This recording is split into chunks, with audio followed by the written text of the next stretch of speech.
What's up, everybody, and welcome to the second episode of the Diorama Dialogue. As always, I'm your host, Dave Wonder.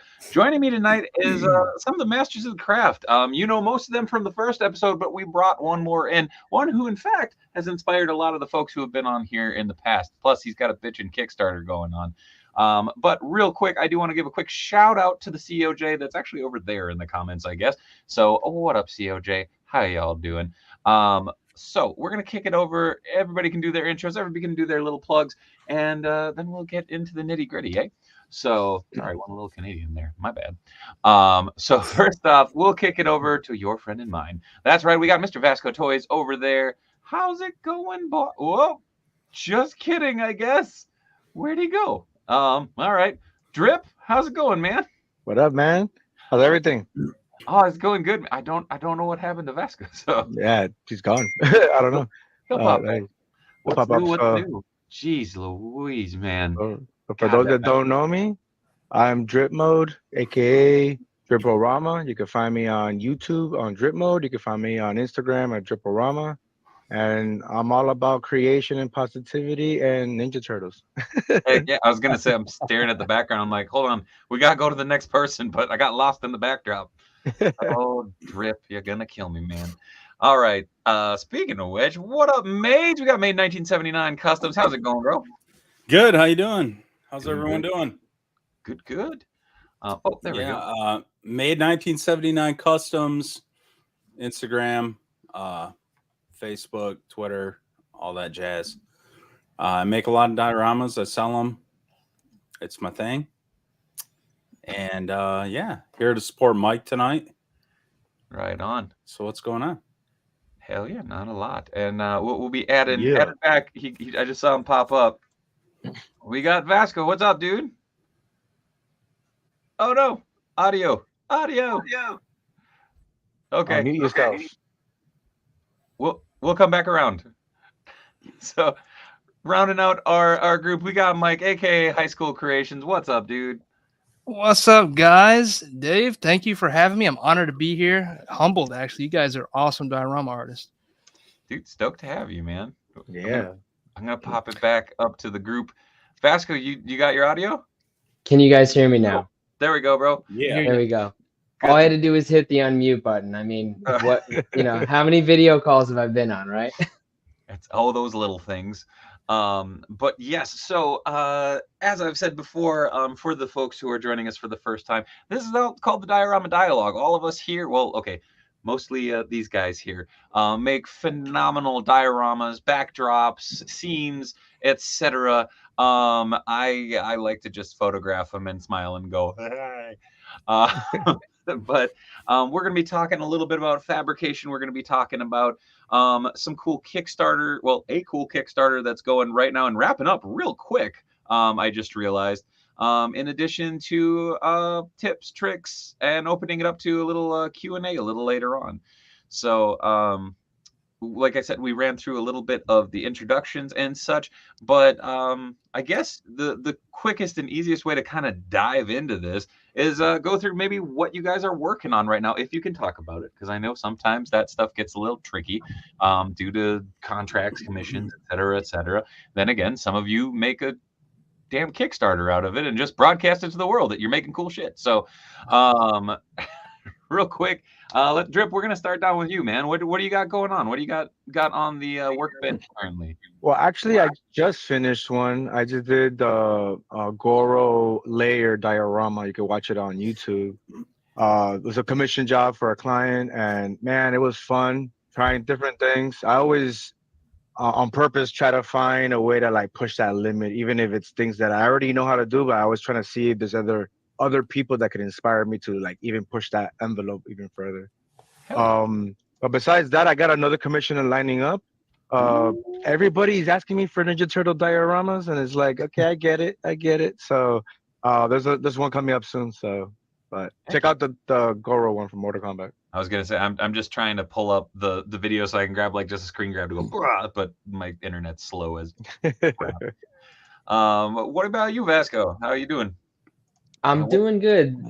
Sorry guys for the issues before with the audio, but yeah, I'm working on a RPD station from Resident Evil 2, I believe. It's actually the third version of an RPD station that I've done, but the first in like 2 years, and it's quite a bit different than the first two that I did. High school. Um, Sorry. Thank you, Mike. but yeah, so that's a commission piece, and I actually have an episode of the first part of a vlog series I'm doing up on YouTube that people can check out if they want to see that. Very cool. And I'll try and grab a screen grab of that. There's that sick, absolutely sick Goro diorama that Drip was working on. Very nice. So make sure to go scope that out. Oh, show. Vasca, I'll try and grab that next. So we'll toss it up to Maids. Maids, what you working on, man? Currently, I'm just building like a chemical factory, chemical plant style diorama that'll be up for sale when I'm finished. I'm open for commissions at the moment.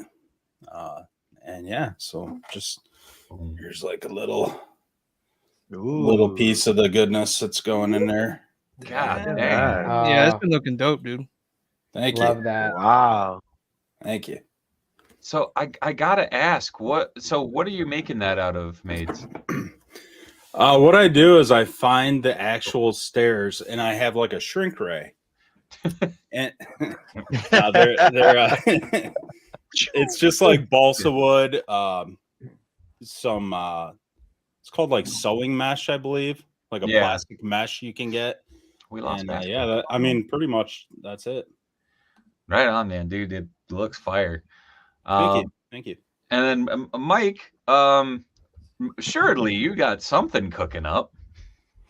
Yeah, I've always got a few things, but I wanted to show off one that I'm actually doing for Billy Moon, and I apologize to Billy because this is like, I think 2-year-old, but it's coming. Sometimes great work just takes a little while.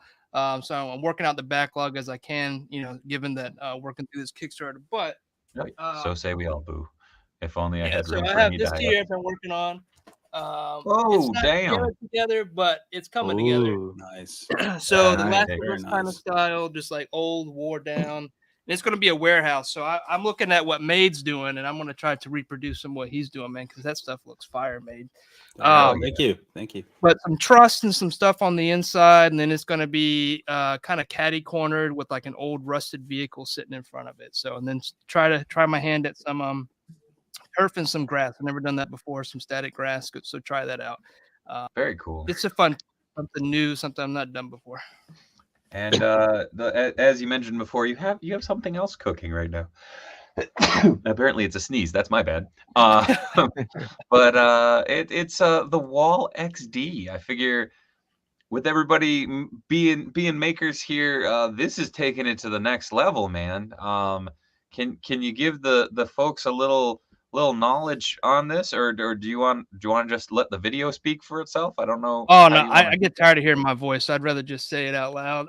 Right on. But yeah, if you guys get time, go check out the video. I mean, it'll explain it pretty well. But essentially, this is something I've been working on for a few years. As a diorama builder, there's a lot of things that are common with what builders or commissioners want, right? They want something that's modular. They want something that's going to last. They want something that fits all these different scenes for all the different types of figures. And, some of the first dioramas that builders will do is a brick wall, right? Because it goes with so much. And so develop this idea to have this expandable, durable, customizable diorama, and came up with Wall XD. Wall XD will be a manufactured, injected molded piece, so it's super sturdy, super durable, but then hand finished, hand painted by a team of folks with oversight from Highschool Creations. Those 3 artists will be myself, 796 Studios Mario, and then Matthew Toy will be finishing up these once they're produced. So you're getting the best worlds, right? You're getting this precision made part that's going to be highly durable and then hand finished, right? So each one is technically unique. And then they're expandable, right? So you can make them vertically high. I've done as high as 4. You can go out as far, 5, 6 wide as you want, make an alleyway. And then there's some cool unlocks, right? There's some unlocks for accessories because there's actually an integrated peg system into each wall. right, that have these removable bricks that then you can tab in accessories. So the first unlock is accessories. And then I think what everybody's drooling over is the second unlock, which is corners, because corners really change the game for the wall, right? You can start doing alleyways, you can start doing buildings, start doing all these things. And these also include the integrated peg system. There's 4 peg holes in each wall, and they're also stackable, just like the wall. So, you know, your customization or configuration of these things are almost limitless. Hell yeah. And I will say again, since I'm I'm the odd man out here, y'all are like masters of the craft. And I make my little cute little dioramas and stuff with existing stuff, but like doing that brickwork, doing all the weathering and everything, it's something that I've had fun doing as someone who does it very, very casually. But seeing the craziness that y'all are putting into this project is really, really cool. And for those who aren't so artistically inclined, is a big, big step. So this allows for a lot of cool modularity and a lot of cool possibilities for fig photography, even giving ideas for creating new diorama setups and such. I mean, I've seen literally every single one of you do insane brickwork, insane weathering, you know, insane structural work that this kind of gives that opportunity to have that at a broader scale, which is pretty cool too. And I'm sure each and every one of you is probably going to at least get hands on one of these so that you can mess around with it, because if I know you guys like I kind of know myself, the curiosity is gonna put you in that I want to play with it type mode. Yeah. The project is coming to an end though. It's been almost 28 days, so Monday will be the last day for the project. And also, I will be making a special announcement tonight. One of the, I think, biggest things talked about has been some of the shipping concerns, and I finally landed and secured the final estimates for shipping, and we'll be announcing that tonight on Kickstarter. So for any backers or anybody that's been following the project, you'll get updated shipping rates that will go live tonight. So check it out. It's definitely going to benefit you, but can talk more about it. And then the update will provide all the information you guys need to know about the updated shipping rates. Hell yeah. Well, nice. I know that was something like I joked around that me and a bunch of the Minnesota Toy Boys kind of we went in together because we were like, well, then it's one box. It's less work for Mike over there to have to ship all the stuff, and then we can have a party of messing around with all the stuff once it comes in. So I don't know. I'm pretty. That is pretty cool because I think it's the first diorama that if your friend or buddy or you go to a con, everybody brings their wall XD, you can all build them together and make one big XD. Wall XD. So it's a really cool idea. That'd be friggin' wild. And I guess like I figured something that we could talk about is some of those elements that you were talking about, that finishing and whatnot, and you know, like the weathering techniques and some of the stuff that went into producing this, because it looks like it was rendered in 3D, like so like it's a digital sculpt that's then applied. I know again, I've seen Basket Drip made, like I've seen all your guys' brickwork where you're sitting there with a pencil and you're going over and you're inscribing everything and you're rolling tin foil over it and you're tossing those paints on there. I guess kind of a cool topic would be, do you prefer a digital media, or do you prefer doing that physical like handwork? I know some of y'all implement 3D printing. Some of you implement, you know, just more traditional methods. So yeah, I guess I'll throw that out there. What are your preferred methods when it comes to stuff like this? Who's that to? Whoever. I mean, we can round robin it if we want to start down with Drip and work our way back around. We can start with you, Mike. Who's got an answer? Raise your hand. I apologize.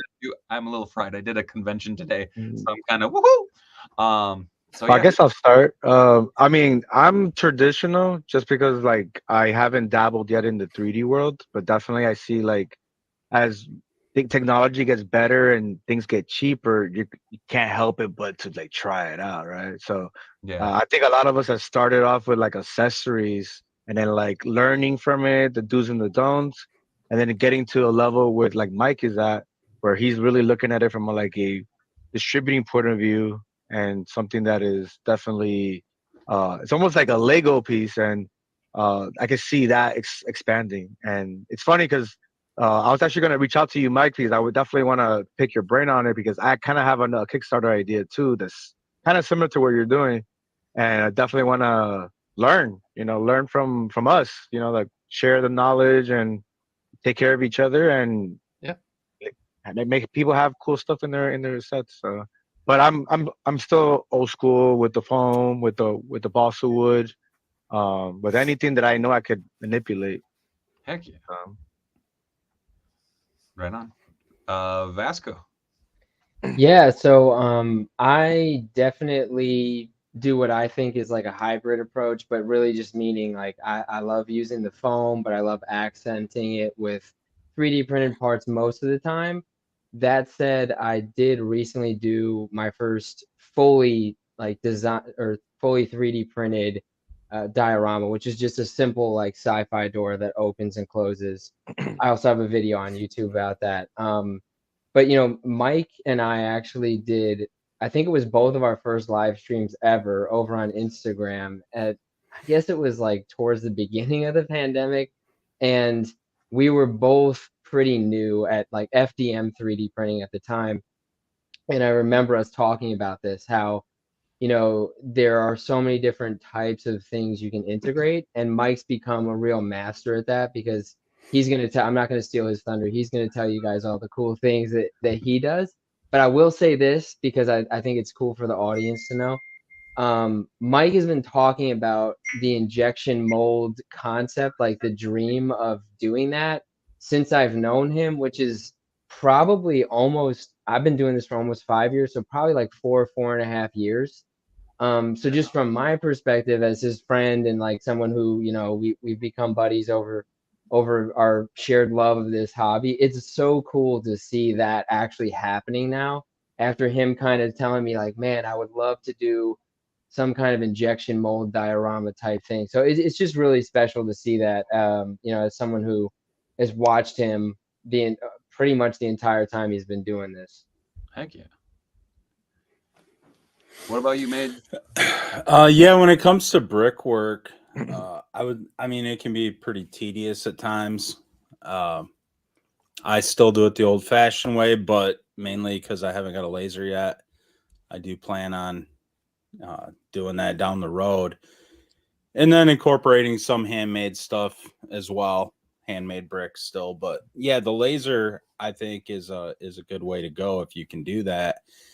For me, painting is the most enjoyable part. So Yeah.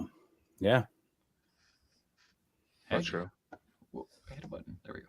All right, Mike. Yeah, I kind of agree with everybody, and especially Made and Vasco. Like, I think there's a time and place for all of them, right? I still will do handmade stuff fully, or I'll depend on some piece of machinery like a laser, all depending, what it's made for. I do find myself, and it's probably obvious now with the Kickstarter, building things that I can reproduce quickly. That's why I go after the laser. That's why I go after the printer. Things that I can reproduce from a business mindset, right? That I can reproduce once and then, provide to everybody. But then there's also still that place. People still want those custom handmade things too, right? So still being able to handle that skill. That piece I was showing you earlier was all handcrafted brick and handcrafted wood, right? No laser involved there. So trying to keep those skills still sharp. But I think there's a place for both. It all depends on what somebody wants, right? Yeah. Heck yeah. And I mean, the very little that I've been able to implement in the dioramas and stuff in here, it's been, I rely on more of my comic artist background, because it's, sitting there, rule everything out, then go over it with the pencil, detail it out, then slather all that paint on there. Ooh. Oh man, that's a dumpster. So I still have the first one I made, which I scrap built. Let me grab that real quick. Oh, it's right here. I scrap built this like 4 or 5 years ago and was making these. And then I was like, how can I do this better? And then so I molded it, right? So out of resin, so I could just make resin copies. And then a couple months ago, I was like, let me just design it in 3D and start printing it. And so that's kind of the evolution that I've gotten to, like from scratch built to, something like this. That's rad. That is crazy. Dang. Yeah, going to printing and doing the laser and stuff is whole new world. for a very, very short time at my old job, we had a laser engraver and a laser cutter that I got to futz around with, and I used it for no good. I mean, I did, but I did stuff like making little boom boxes for my figures. Like I was obsessed with I was obsessed with old, like, just the big honking ghetto blasters like when I was growing up. So like I was making them I made like my B-boy stormtroopers and stuff like that, and I designed one out that had the Imperial crest as the woofers and everything. And like I want so badly to get hands on one of those, but to have one that's readily available is not exactly cheap. But where you look at 3D printers now, it is much better. Like it's much more affordable now than it was 5 years ago, even 2 years ago, at this point.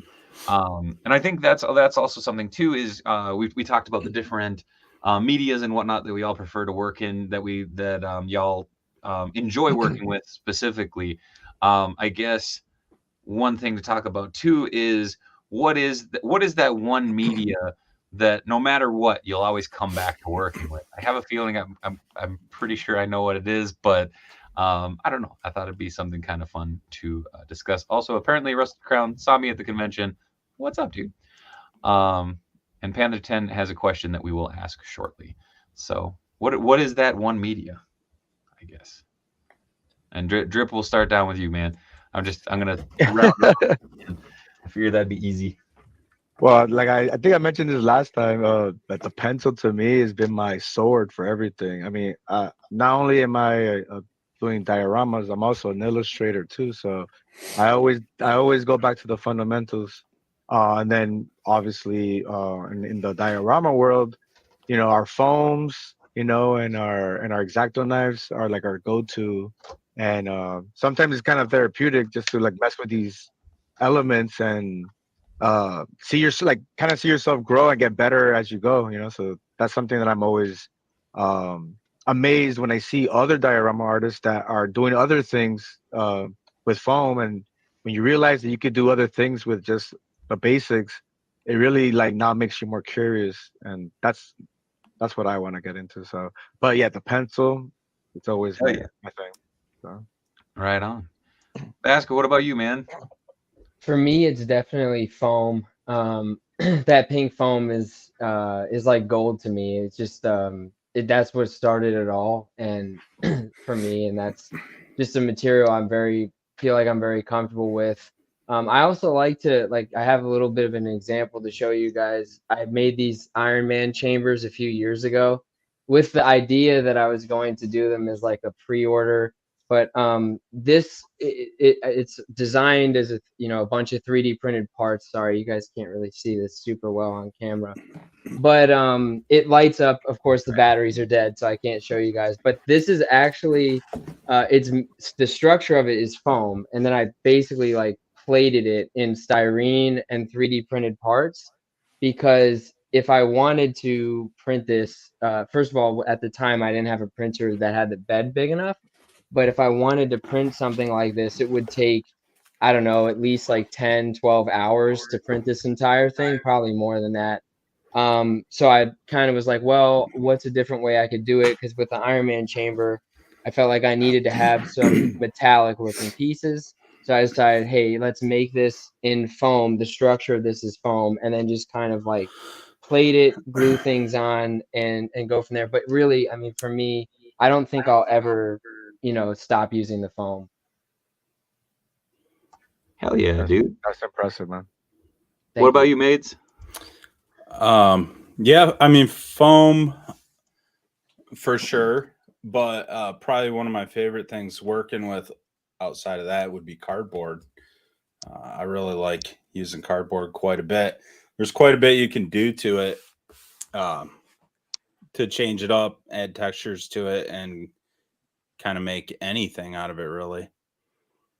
And it's fairly cheap to work with. You can use cereal boxes or whatever type of cardboard you have laying around, and repurpose it. So right on. And then what about you, Mike? Man, I really wanted to come up with something different than everybody else. So I've been like looking around. And I really can't. I mean, everybody hit on something that I truly love. I actually wanted to say chipboard, and then Maid said cardboard. And it's very similar, a little more dense on the chipboard, but I use that a lot for both laser and hand cutting. But for 1/12 scale, you can layer it up and get a lot of cool detail. I find that I use that a lot, and it's not really something I talk much about. But all those are great. Like always, we'll come back to foam. Cardboard's great.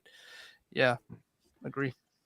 Right on. And then actually, like I said, we had a quick question in the chat from Panther, and he said, as diorama artists, do you prefer to include as many Easter eggs in the display, or do you prefer to personalize your dio based on the artist's personal taste? Oh, what up, Caspers? How's it going, man? Yeah, I don't know. Like that's always been something. I'm big on tags and like stickers and such. So like I growing up around Minneapolis and such, it was always that thing of like I always loved graffiti and I always loved seeing like the random tags everywhere. So that always became my thing of hiding my blemishes whenever I'd be making something. It's like, oh, I could tag over, like I just do a big old painted like wall piece on here and it's good to go. But yeah, I mean, I'll throw it around. We'll round robin it again. I guess that's kind of the easiest way to do this. But so Drip, Pete and repeat. Your turn, man. Yeah, you took my answer, man. I mean, I grew up doing graffiti, so usually like the Ninja Turtle diorama, I just do a little tag on the side, and people would be like, "Oh my God, look, there it is!" Like the artist will always, the client will always be like, "Hey, you put your little tag." I was like, "Yeah." They're like, "Oh, that's awesome." So that's definitely one. But something more in general, man, I'm actually trying to see if I could like create something where like I could definitely put a signature on every single dial, so that when they see it, they're like, "What the heck is that?" Oh, so so usually it's the drip, because I'm known as Drip, so like I'll do drips on a lot of things. So yeah. Right on. It's a quick and easy cover up that's fun to do. Right. All right, what about you, V? I think I showed it last time, but there's a little 3D printed Vasco Toys logo that I put on almost all of my pieces. And I say almost because sometimes with terrain pieces, I feel like it's really takes away from the look. So like I did a bunch of rock formations for D Amazing a couple months back, and I just decided not to put them on there because I know like he's going to be using it for photos and stuff, and he doesn't need to see the Vasco Toys logo. So from an artist perspective, I do put those on most of them, but like Easter eggs are really fun. I did for another YouTuber, I did a series on my channel where I built a 2-story building for someone named Carbon Scoring. Oh yeah. And yeah, and he was really, really cool. I actually met him in person, and he gave me like full autonomy. He let me do whatever I wanted pretty much, as long as it fit a couple of little criteria points he had. And one of the things I decided to do for him was include some Easter eggs that pertain to him and also that pertain to me, to kind of show that, like, hey, kind of became friends and I wanted to, have that connection. So for him, I had some things that he had covered on his YouTube channel as like little posters in an alleyway that were like beat up. And then it was also, he's a huge Spider-Man guy. I consider him like a Spider-Man historian. And we made the diorama in Spider-Man's 60th year. So I have some little 60th year anniversary, the official 60th year anniversary stickers in that dio and like some hidden spots.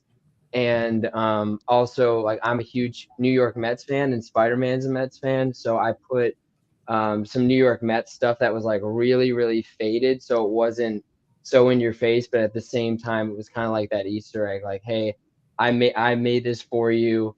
We both love Spider-Man. I'm a Mets fan, so is Spider-Man. So I kind of thought it was cool to put it in there. So that's a recent example, but it's a lot of fun when you get to do that. Heck yeah.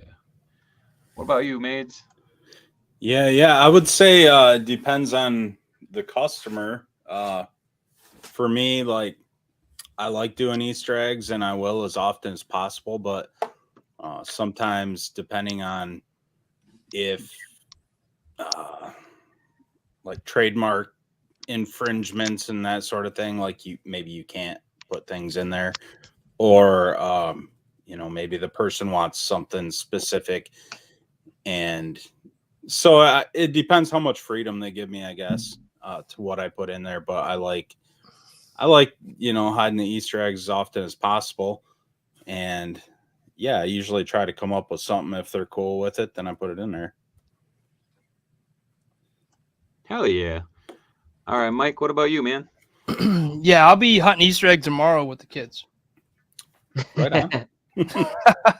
No, I think I've done both. It all depends on the level of commission and how well I know somebody. I will go out of my way to, get to know somebody to drop some Easter eggs, but I've done it and have not done it, to be honest.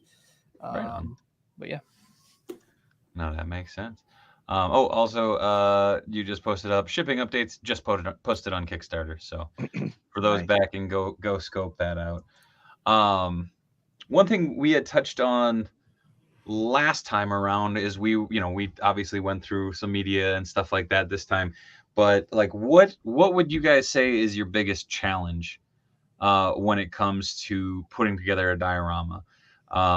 I know, obviously there's the engineering, but then it's also, do y'all ever hit a creative block, for lack of a better term, and then have to try and figure out a way through it?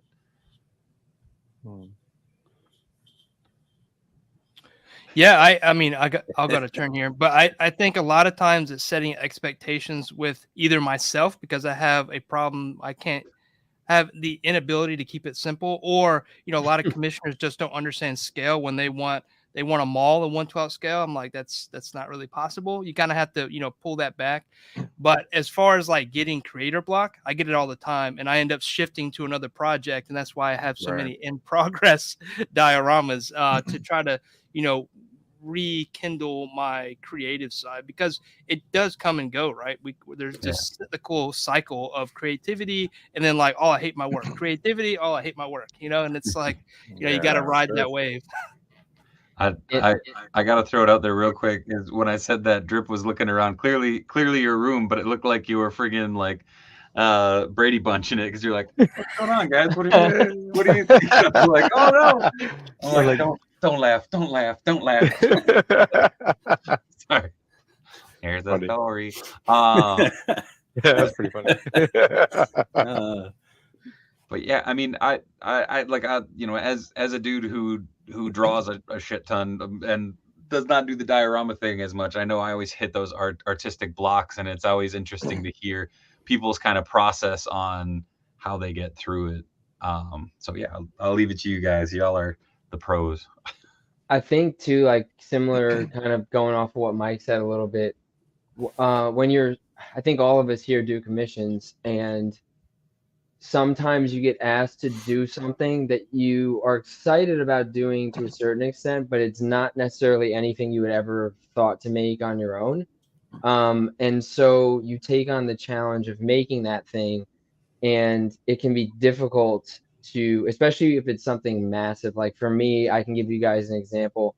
I made an arcade this year that was really, really big. It was like, it was 1/12 scale, so it was 2 feet wide by like 4 feet long, and it was interior and exterior, and it took me like 5 months. I can't remember if I told you guys about this last time, but You have an awesome video series on it too.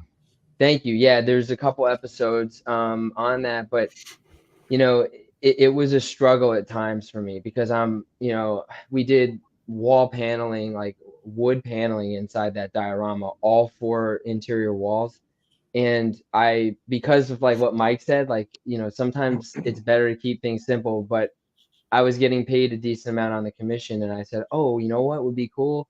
If I cut all of these wall panels by individual balsa wood, like wood panels, glue all of them onto the wall, then stain them. So like it ended up looking really cool, but I made it more complicated than it needed to be. And I think in the end it worked out, but because of that, like it took so much longer, and I still had, when I completed that, I wasn't even 15% done with the whole project. So it was kind of like, you did this whole thing and now you've got to do so much more. I think when it's a longer project, it is definitely hard to get through it, especially if it's not something that you're like super, super excited to to make in the end. For sure. Yeah, and like, you know, there's only so many alleyways, rooftops, these things that are popular to make that you can do before you start kind of like, man, what am I going to do to make this a little bit different so I'm not just making the same thing all the time? And yeah, like I'm constantly just searching images and trying to find something kind of off the wall that might not be a common thing you see.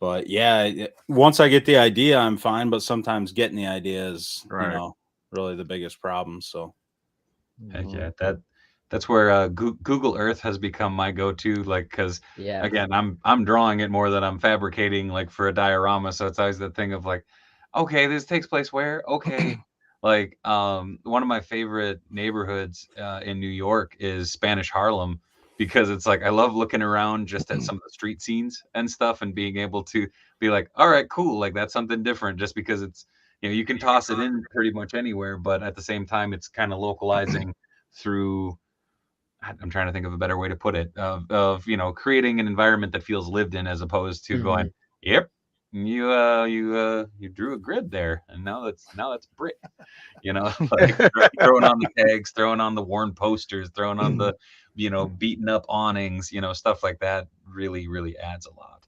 yeah. Actually, Pender Gast in the chat has a question also. What up, Adam? I hope bowling's going smoothly for you. Pender asks, how do you approach a project / commission for a property that is new / unknown to you, aka the research process? Which I just touched on a little bit, but I want to throw it to you guys because, again, my methodology is a little different. So, Man, I think it's good. Just gotta do your homework, you know. Just do your homework, get to know the environment, and then I think I start going to like, what are the things that I've used that I could probably go in that direction. But then there's things that all of a sudden pop up, and you're like, man, what the hell? How am I gonna do this? And then my method is like, I'll go to a thrift store and I'll just walk down the aisles, and I'll be like, I could probably use that. I can mix this. And then I'm starting to think like, oh man, can I put paint on it? Would it not catch? Like, yeah, what's this? Man, there's this specific material that when you paint it, it takes like a very long time to dry and curate. So stuff like that is what makes you start making decisions and like thinking about like not only how to accomplish the look, but what material can I use to actually accomplish it successfully where it lasts and doesn't deteriorate or anything like that. So for sure. so yeah, do a lot of homework. Do a lot of homework. Yeah. Oh, yeah. Let's I go. think the hardest part for me for that would be like if you're doing a specific property, something you're not familiar with, you know, you're grabbing screenshots, you're grabbing things to make it from, and then, you know, oh, what about this? And the person's like, yeah, that was like in a commercial for 2 seconds. Like, oh, I didn't know. It wasn't. Like, Yeah. sorry. Like, well, what do I use then? Like, you tell me, type thing. You know? Yeah. Yeah, for me, I told you guys I'm doing like my third RPD station that I've done, and the first time I did that, I know what Resident Evil is, but I'm not like Mr. Resident Evil, and so it's kind of funny. Like, you know, I've made 3 of these things, and I barely played the games. But I also didn't realize when I made the first one that there are like different versions of that throughout the games. Like sometimes it has a front door, sometimes it has a gate, sometimes it has, you know, different facade pieces. So then, like with this one being the first 2 I did were basically the same.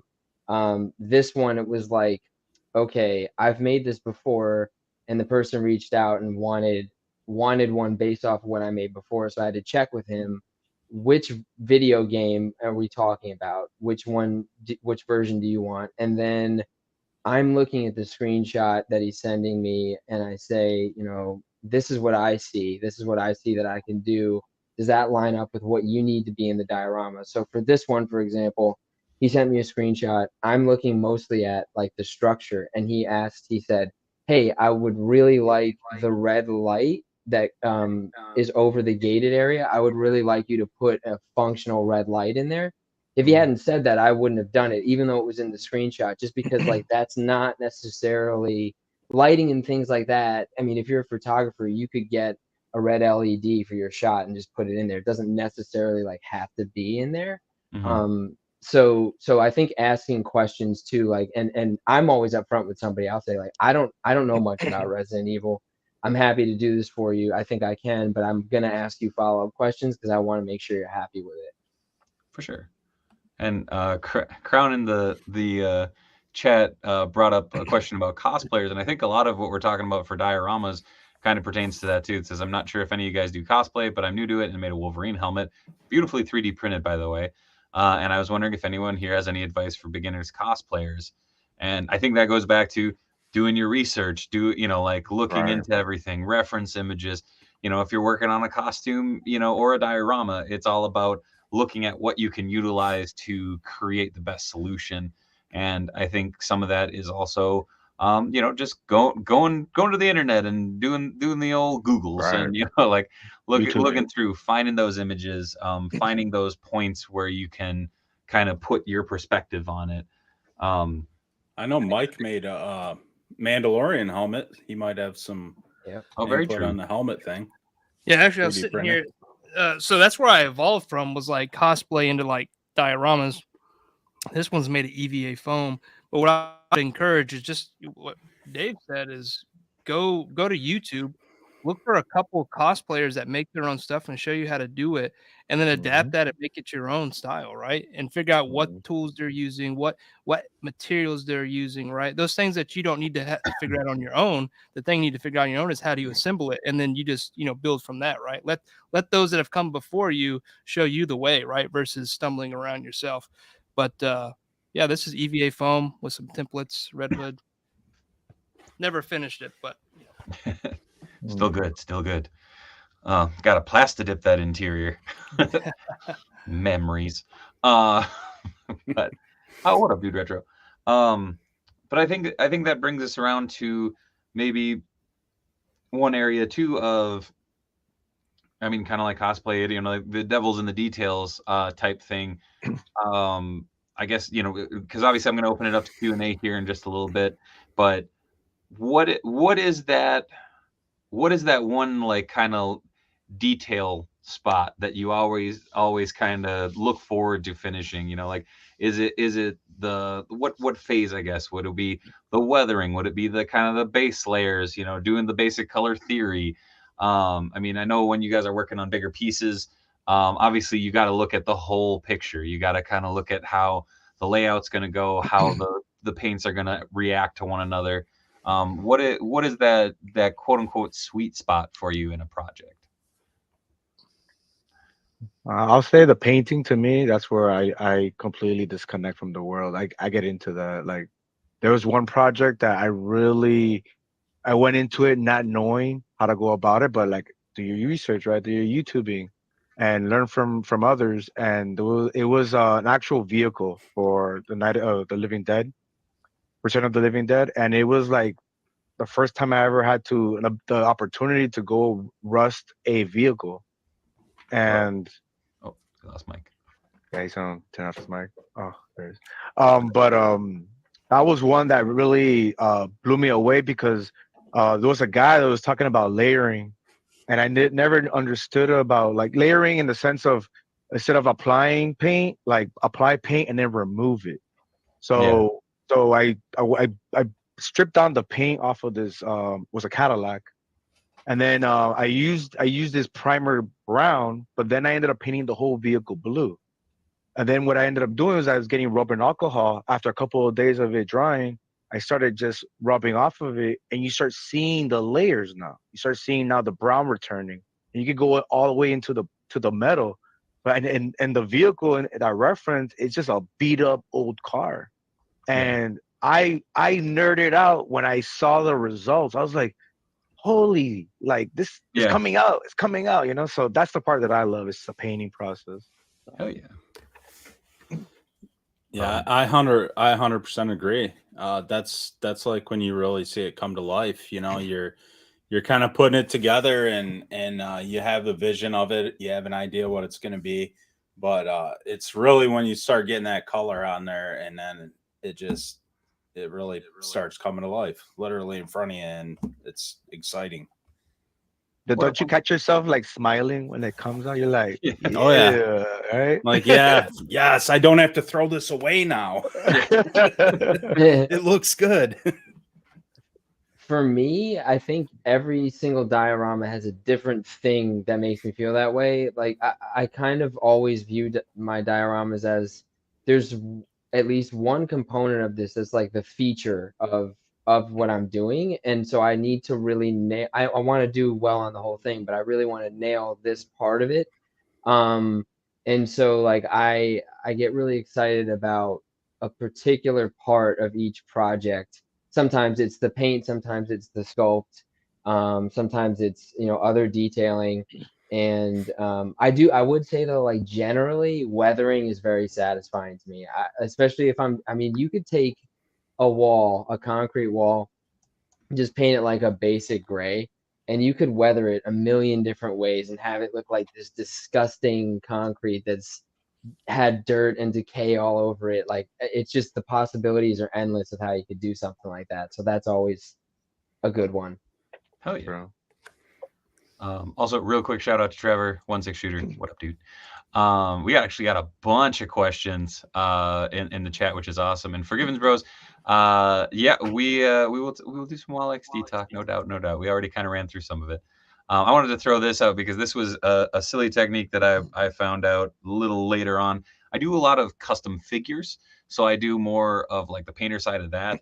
But let's see if I can get this to focus. So Nice. doing that looks really funky on camera. Wow. But doing the wash on top, that added a lot. There's like a weird white glare on his eye because I use some of that UV resin, and it's really creeping me out. But you were talking about layering up the stuff. It was that funny thing of like, oh, I lay down, like a dark brownish red before I lay on the skin tone, and it makes a beautiful, beautiful like contrast. But I think oh, sorry, Mike, I didn't want to miss out on you too. What is that sweet spot for customs? I didn't know if I cut you off. You know what's weird is like I love like the washes, like you were saying, but what gets the most love is like those, especially with pink foam, just like that first assembly of like a building or something that's all pinked out. Yeah. I get the most likes on those kind of pictures. And I think it's still kind of cool to see everything in pink before you get the color. As much as I love getting that final wash on, I think, just seeing the pink and it being a structure versus a flat piece of foam in Home Depot is pretty magical. Honestly, I agree with Mike. A lot of times the work in progress pink version or post I put on Instagram gets more likes than the final version, which is always kind of an interesting thing. For sure. It's almost like when you look at action figures and they're just gray, that gray version, like that exclusive one. Kind of like that, right? Yeah. Yeah. It's the progress, It's you see where it came from. Also, sorry, Darth Nexus. If Robos taught us anything, it's that you don't need to know about a property to appreciate it. Sorry, that popped me. All right, we got 1, 2, 3, 4, 5, 6 questions in the chat. First up from Casper's Corner. Do any of you ever use expanding foam for your dioramas? I'm using it for Metroid Dio I'm doing now. I haven't personally, but I have used it for monster makeup before. I use it a lot in prosthetics to kind of fill them out. So they're more rigid, but not heavy. I want to use it for some trees and bushes and things like that are maybe more like cartoony kind of. I mean, you could probably do that for like Dragon Ball type greenery, and you could add to it. So I mean, you could use that as a base and then add other things on top of it to texture it and stuff. But I haven't actually done it yet. Right on. Yeah, I've used it for that exact thing, for the trees and that, and it works well on more on like the cartoon side, the animated look you're going for. Not always as well in the realism side of it, but yeah. Right on. And then Ryan Thomas and Mixie kind of had the same question, but oh, sorry, Mike, I totally skipped you. I'm sorry, man. Spray foam. No, I've not really used it. Well, I've used it a few times to make like rock structures and just didn't like it. I actually recently used it though to make shipping material for another diorama. I pulled it, let it fill up, and then pressed a diorama into it to make its cushion. Oh, So sorta. right on. Yeah, I mean, Uh, like, I've used it. I mean, I've used it one time, and it was just because the opportunity was the right one. Let me show you guys. I don't know if you guys are into anime, but Kira. oh, Oh dude, yes. So Oh, there's Tetsuo. Tetsuo, I right? remember this, man. And then like I did his arm, Oh, that's gnarly. like it's just Yes. all Oh, mutated. yeah. And the thing that I thought it was crazy is that all I did was I put it on wax and I just sprayed it, and it started to grow and it just took form. And I was like, oh my God, this is exactly what I need. And then I started to expand it and add the details and even did some compound like epoxy just to add those details.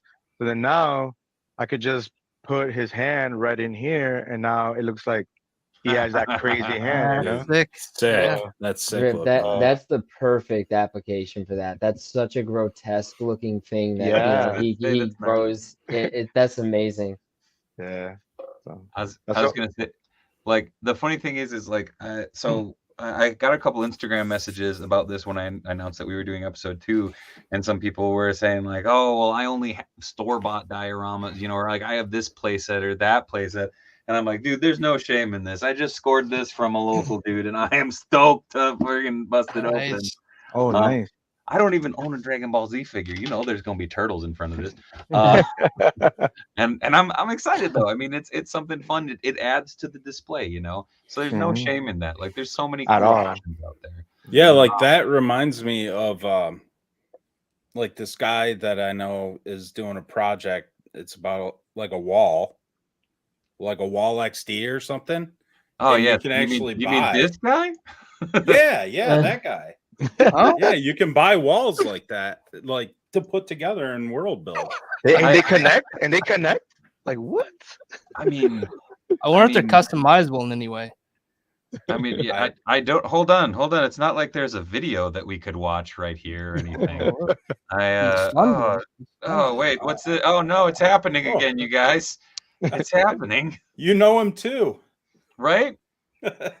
Look at that. But also, dude, Mike, what figure is that? That Spider-Man. I keep Oh, seeing it, I'm like, that's not Is that even a a real. Hot I mean, Toys? I it figured it looks was a like model, it. but I'm like, I want that. It is just a model. Oh really? What? You can buy models and just pose them up in 3D space. I think it's actually mocked after like a Hot Toys model. Same for there's a Batman one in one of these as well as a Yeah. Captain America. It definitely looks like the classic suit Spidey. That's why I was like, what? That's dope. But everybody loves Spider-Man. Who doesn't, right? Also, for Wall XD, what I'm like so excited for is what Mike made an announcement. Was it earlier this week, Mike, about the corners and what would happen if we get to a certain backing count? Is that right? Yeah. So if we can get the corners unlocked, everybody. So for every wall you back, you'll receive a set of corners. So if we can get the corners unlocked, that'll be a part of your pledge. So if you backed, whether it's backed 1, you get 1 set, or if you went all out and did the triple dub, you would get 6 sets. And That's a set is a inside and outside corner. I don't know if you've seen this, but Show it's us, just dude. as big as wall. Combine them, or you can attach to the Wall XD base, but it's essentially 2 diodes for the cost of $55 or $75 if you missed the early bird.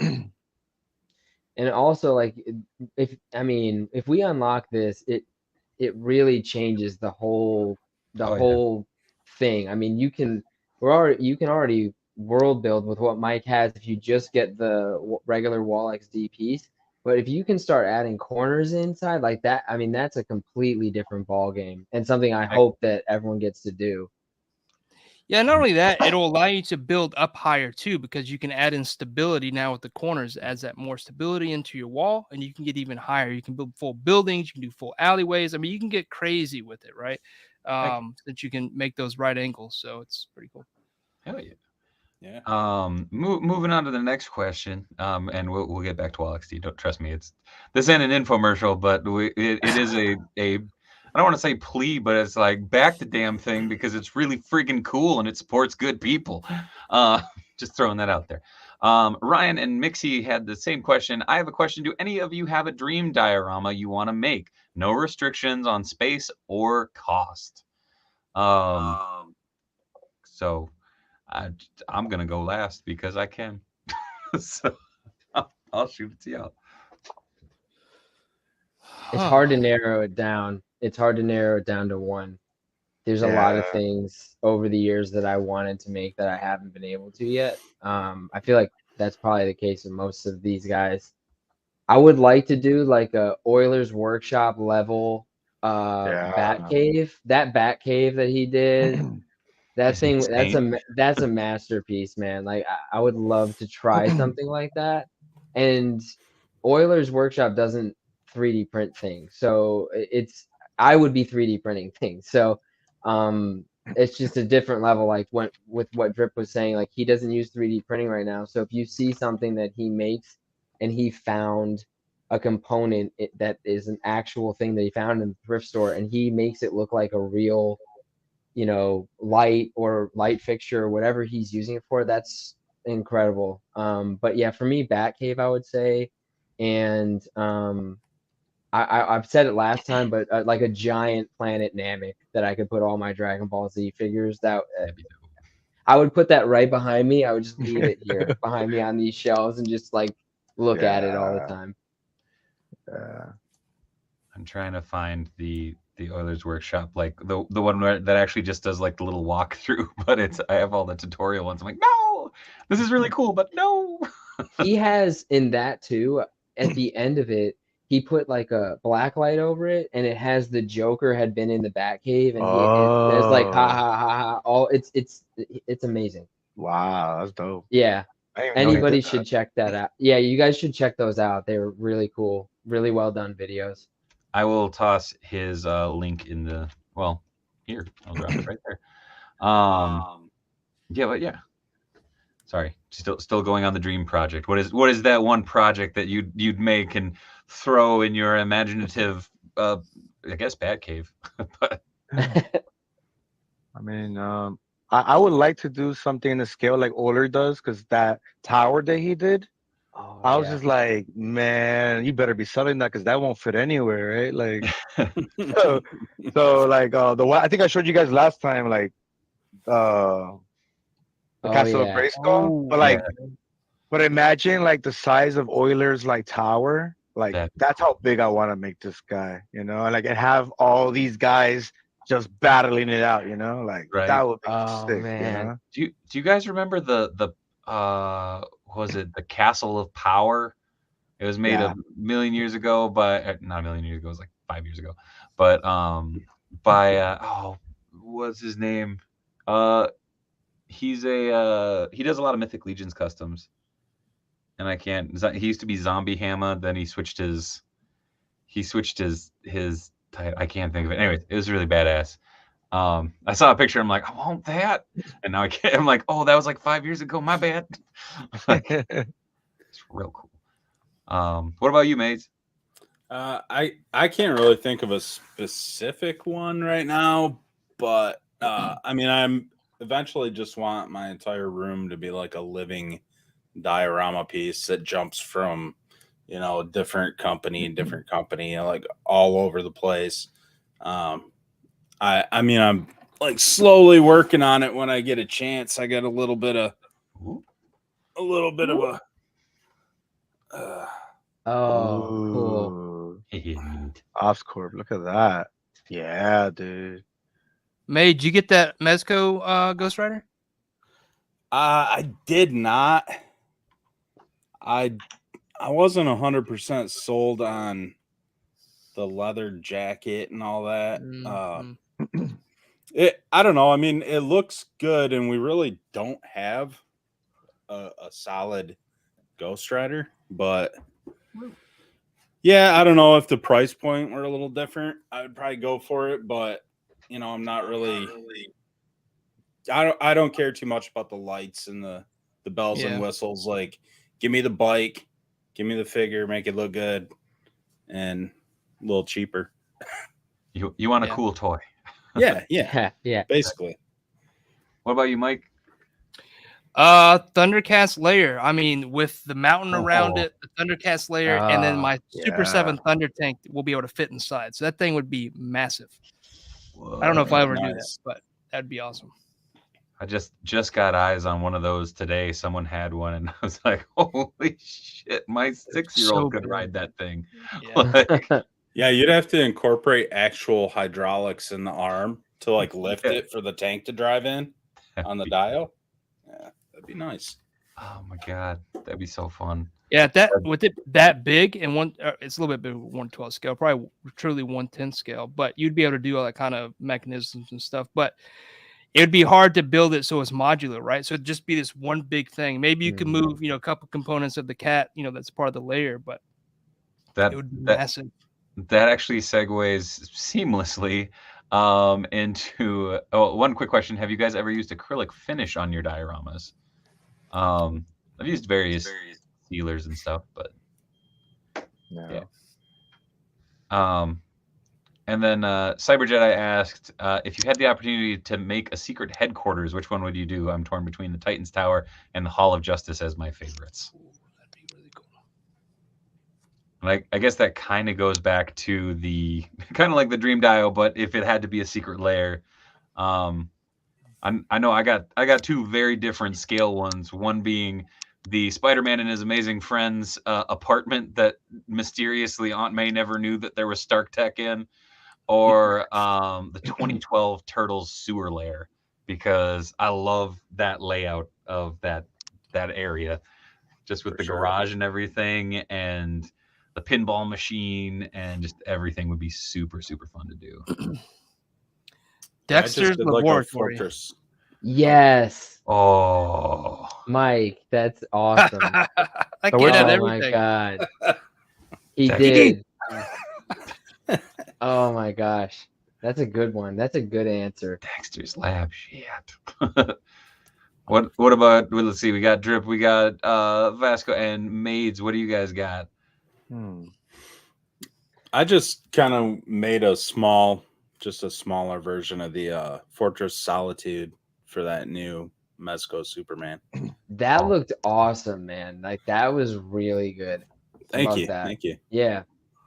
Yeah, and funny you said that because I'm planning to do the Fortress of Solitude all over again because I did that one that's up there. Yeah. It's actually like my second or third diorama ever, and then like I look at it, and from far it looks good, but now I'm like, no, I got better skills than that, so I want to go at it again. So Fortress of Solitude, definitely be one. Pender says the kids next door tree houses.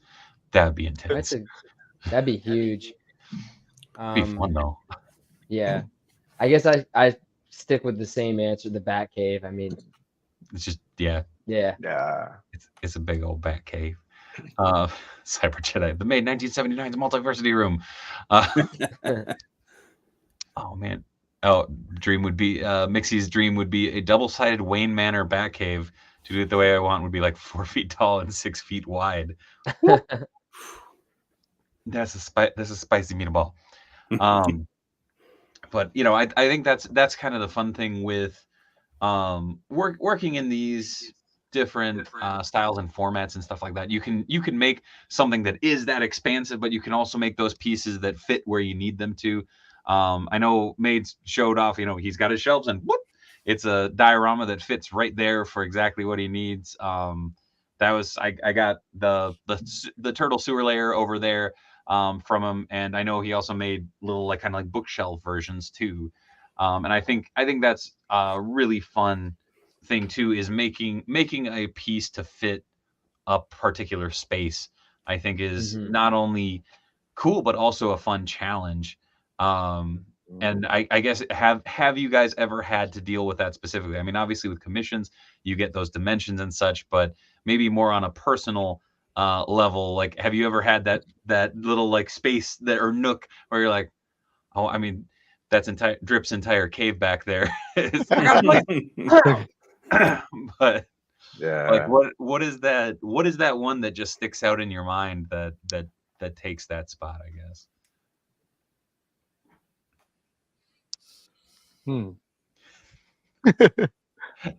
This is the greatest Brady Bunch segue ever. Everybody's like, I don't see Alice anywhere. What the hell? we don't talk about her.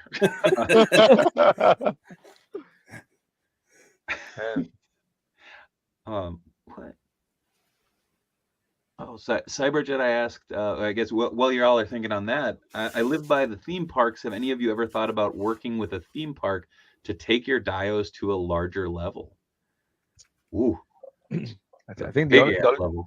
the only time I think I've ever done something like that was like I participated in the kids we built a haunted house like for the school, Yeah.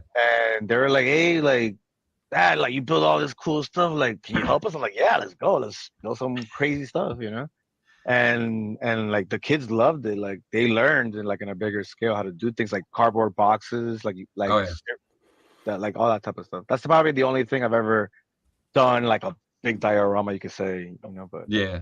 about it. I've been a production designer and stuff like that before for theater and stage, so it's like that's that would be as close as I got, just because it's a diorama, just kind of, you know, with humans. Mhm. Which- 1-to-1 scale. Yeah, exactly. One to one scale. Like I remember we did the big one was we did Little Shop of Horrors, so we had like the big floral shop and then, you know, all the puppets and stuff, which was really fun. But That's pretty cool. yeah, man, Nice. I've made Like- many a two. Like the one we're trying to do a brick wall and do graffiti on and everything, and like they didn't have enough money to do anything really. Yeah. So we just got a sponge and like basic like elementary. Get a sponge, dip it in paint, just press on it, boom, boom, boom, Yep. and it came out fire. You know, like Yeah. uh, Make do with what you got, right? right, exactly. I feel like not so much for me on like the 1-to-1 scale, but Mike and I both are from South Carolina, and like the South Carolina State Museum's not far from me.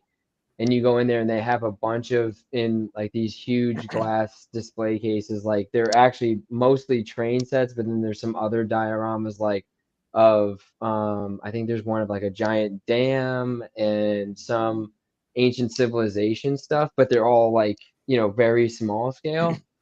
I would be, if someone approached me and asked me to do something like that, I would probably be much more likely to want to do that because I don't know, I just feel like in my mind that would just be something I would gravitate more towards than like, Right.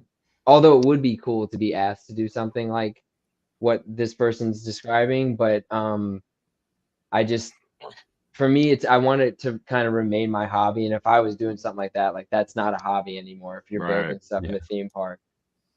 What, and I guess and I just completely lost that question. Easy come, easy go, I guess. Dang it. It's like, man, that's a good question. Nope. Take that, brain. Shame. But yeah, I guess I'll throw it to the chat too. If y'all have any more questions, I figure we can go for like another, 15-20 minutes. Let's plug the shit out of Wall XD. You know what? In fact, as diorama builders, as guys who do create these pieces, like, I guess, what are your thoughts on like the whole Wall XD thing? I mean, obviously it's gonna be a little tempered a little bit because we got Mike right here, but I mean, it's exciting. I mean, again, for me, I'll put it out there, Mike. I was fucking stoked when you posted about it. I'm like, let's go. This is an opportunity for a lot of people to get in on that Dio game and have some fun with it. But oh shit, there's Mr. Jones. What up? Yo. But yeah, what are you guys' thoughts? I mean, let's put it out there. I mean, I'll leave so you like, can talk about it. So He's You're hearing. I filling mean- the chat. I'm like, for me, I mean, I immediately backed it because what I hope what I know, like not everyone is necessarily going to know Mike's journey, but like I told you guys at the start of this, I've known Mike probably like right around the time we both started doing the Dio thing. So I've seen, kind of, we've been on this kind of like peer kind of journey where we started as beginners and, we continue to try to elevate. And so I've seen Mike do a lot of really incredible things, but I've also witnessed the evolution of his skill set. And I know that this has been something that he's wanted to do for a really long time. So, and I think that the diorama community is a really good subset community of the toy community or action figure community. personally, I mean, I know we're biased, but I think it's one of the better subsets. And he's a very good steward of the entire community. He always has been. He used to have a series on his YouTube channel where he highlighted specific other artists with the purpose of like just to highlight those people and introduce those people to the rest of us. So when you see somebody like Mike, who's worked so hard to get to the point that he's at now, realize a vision that he's had for years, to me, that's really cool, and that's something I want to support. And I also know the level of professionalism that he has, and he has built up the credibility to do something like this and have people believe in what he's doing. So as his friend, I'm just incredibly proud of him, and it was a no-brainer for me, just right away. I'm gonna back it. Right on. Thank you, Vess. And I actually have never. You're welcome, Mike. And I've actually never bought a dio from anybody else before, so this would be my first one that I've ever purchased from someone. Hell yeah. Nice. Woo. What was that? Sorry. Drop something again. What about you, Drip or Maids? I mean, obviously Mike's gonna be like, that's great, back it. Yeah. I think, I don't know, I think all of us have pondered what Mike is making come to life, I have an idea too that I've been trying to figure out how to get to that point, especially with the 3D printing stuff and distributing and how to make it cost effective as a business. Because if you do this all by hand, you're gonna be kind of tired of it. So kind of streamlining the process is definitely a very, very smart decision. There was something that kind of made me. It reminded me of the ambiguous kits. I don't know if you ever heard of the ambiguous ones. Yep. You get I built I built the Xavier's a Cerebro with it, and I was like, man, this idea is so it's so elementary, but it's genius because people want things like this. Like it's almost like adult Legos, like for diorama makers, So I commend you for getting to the point you're at, especially sticking with it. Because some people, they have a dream and it dies with them and never happens. So my hat to you that you're doing it, man. So thank you, Drip. And I've always looked up to you, man, as a builder and everything. Your cinematography when it comes to building, like huge respect. So I'm very humbled to hear that come from you. Appreciate it. No problem. And the damn beats, Mr. Drip Mode. Every single time I watch one of your videos, I'm like, I want all that music. Let me throw that shit on while I'm inking a page. It'd be a good. I'll give you guys a secret, man. I noticed that YouTube is really anal about using material. So in video editing, all you really do, I don't know, probably you'll catch it. You either slow it down or you fast forward it. Yeah. And that's it. You're done. Because I got people saying how are you playing that Ninja Turtle song? And I'm like, well, it's not really the actual, I just dragged it. So, now it sounds slower or faster beat. And I'll throw, a beat in there to kind of, throw, a remix so that, when the algorithm is looking for that pattern, I throw it off. Yeah. Because sometimes I'll get, that flag, copyright infringement. I'm like, all right, let me redo this video again and do the song. So I get it to a point where I want it. So, that's a great tip. That's a great tip. I'm not near that fancy. I'm just a big old punk and ska kid. So I was like, hey, I like your music. Can I use it in my video? And thankfully, Bite Me Bambi was like, oh, yeah. I'm like, all right. So you just got to denote, I use this with their permission. It's okay. So, yeah. But what about you, Maids? Yeah, I got to be honest. I was pissed. I was jealous. I don't know how else. Two, please. I ordered. So no, I mean it's a fantastic idea. And Mike's the perfect dude to do it because he's just been dabbling with the lasers and the CNC and the tech side of it, and so it's just the perfect evolution for what he's been doing, and it's awesome. And I think everybody needs to get on their back hit. Let's get this thing pushed into some corners and make it happen. Hell yeah. Thanks, man. Hey, Mike, I was going to ask you a question. I looked at I always looked at your tag. And I'm like, high school creation. I'm like, is this guy a teacher? Why I say that because like when I watch your videos, I'm like, it must be a teacher because he's really good at like presenting this material in like an instructional way, and I'm like, I feel like I'm in class, you know, when I watch your video. So, No, actually. So I used to draw a lot in high school. I'm sure, like all of us did. We drew weird things. I experimented with things that made me draw weird things. And so, about 10 years later, I found this notebook, and I'd kept all these things, and I was like, these are wicked weird. Let me digitalize them, like pull them into like Photoshop and paint them, and start posting them. And so I was not really posting creatively, and I was like, okay, I'm not going to post this as myself.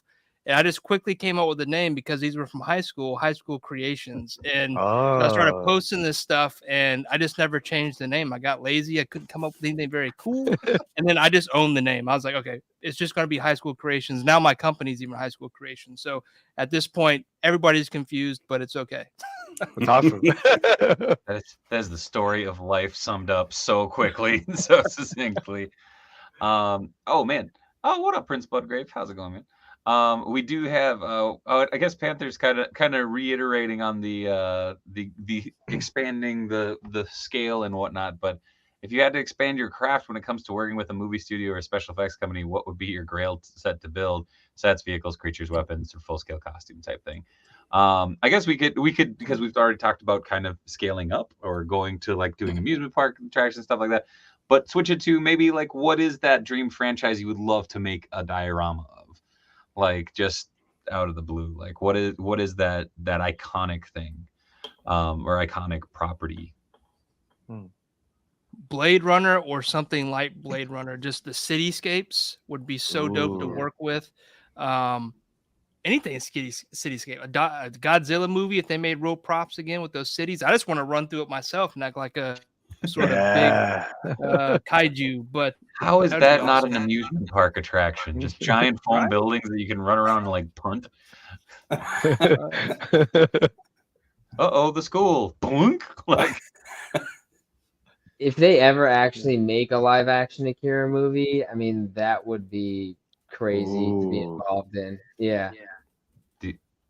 I'm on a kick of this because my son's super into it. We went to go see the flick, but let's go. Like I really want to do some crazy like Mario dios, like hardcore right now. I mean, I'm a big turtle guy, you know. Like and the thing is, like I've taken the dioramas that are already out, like the play sets and stuff. Like I made him a little sewer layer underneath the steps, so like he can go hang out in there and play, and it's safe, you know. Like there's pipes and stuff up above him, and it's kind of different. But yeah, I don't know. This dude right now has me hella inspired to just go and grab a bunch of PVC pipe and a bunch of warp tubes. Well, there's turtles in that movie. You're okay. There are turtles. I kind of want to put like Mario and Luigi just fighting the Ninja Turtles just because I think that'd be fun. But as a little kid, I always wanted them to team up, and I'm like, oh no, Mario's a dick to turtles. But sorry, like. What up? Hop on their back. Yeah. And then they become weapons. Oh.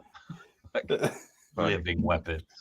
But yeah, I don't know what is I guess Maids and well, Mike went Blade Runner. Okay, so I guess Maids. Probably like I'd say Batman the Animated Series. I'd like to make something from that for sure. And it's like a very particular style that they use in that cartoon. So yeah. Did any of you guys grab that Batcave diorama when it came out with the DC Direct series back in the day? That thing was immense. Also slightly terrifying because there were so many stickers to put on, and it was a lot of like the transparent backed ones. So it's like, oh, good, my fingerprint is now forever on that screen. But oh shit, right on. Count Von Strange saw me at C2E2 last weekend. Friend of mine won your art piece in the auction too. Hell yeah. Well, what up, Count? I guess we'll kind of wind this down, and like I want to give you guys time to plug. Obviously, I want to give Mike some time to shill the shit out of Wall XD because we haven't done that enough yet this stream, and I want to really push it to those out there that are watching that this thing is freaking rad. But where can people find you? What you got going on? We'll start down there with Drip. What you got shaking, my friend? Yeah, so you can always watch my all my videos on YouTube. You can always chat with me on DRIPORAMA. I'm very like I always respond. You know, that's one thing I always want to make sure is that people think I'm approachable. You know, some people think like because we're on YouTube, they think we're like celebrities and we won't talk. I'm like, no, no, man. I'm just another guy just building cool stuff. So hit me up. So hit me up on DRIPORAMA on Instagram. Hit me up on Drip Mode on YouTube, and that's it. Hell yeah. V, what about you, man? So I am on Facebook, Twitter, Instagram, and YouTube, but my main two that I'm focusing on are YouTube and Instagram, and it's at Vasco Toys on all of them.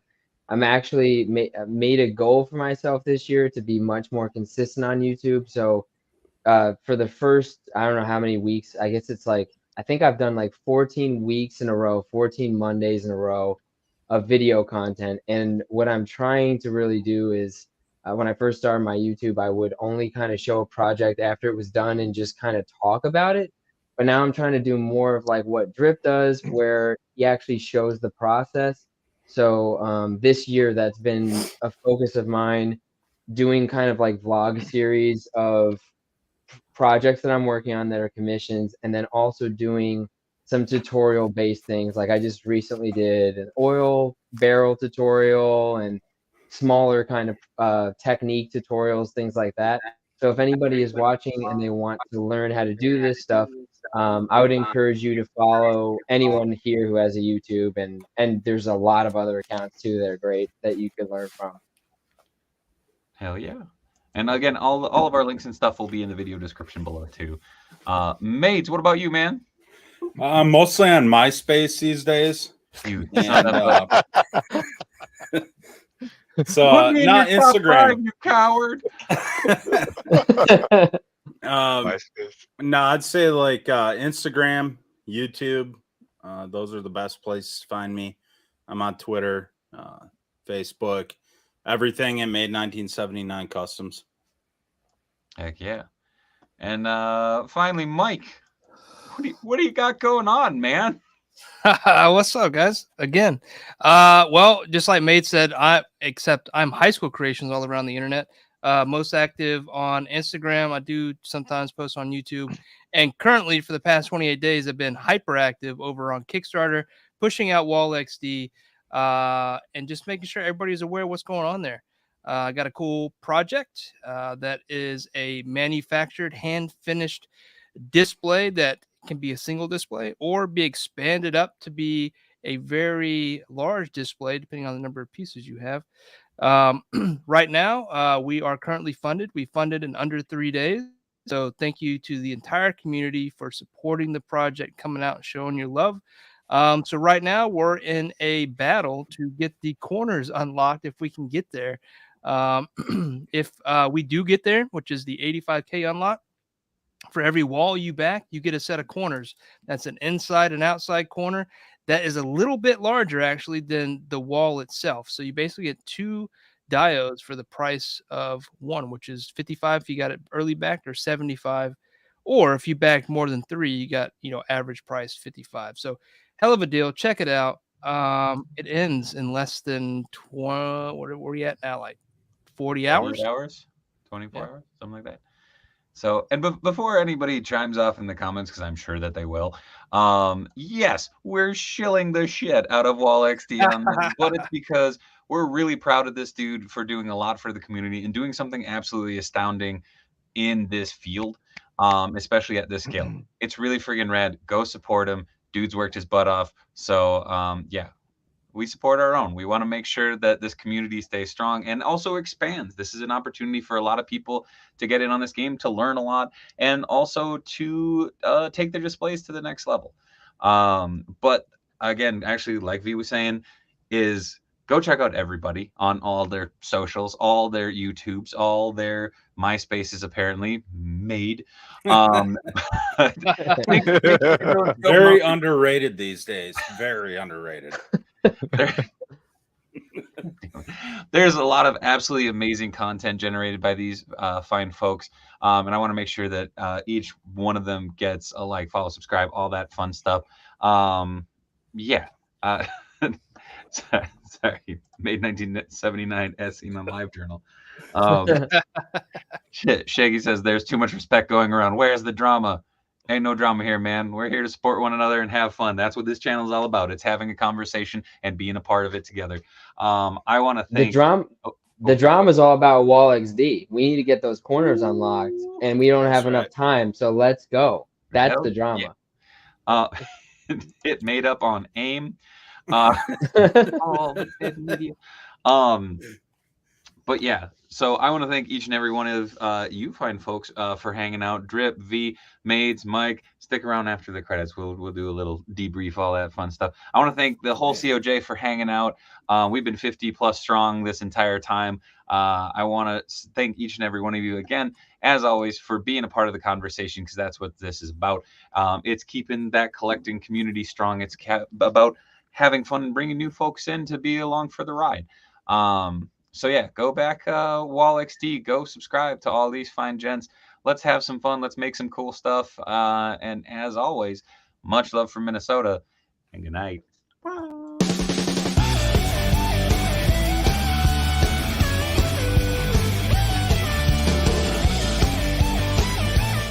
Hot Mike walking away from the camera. Ha ha!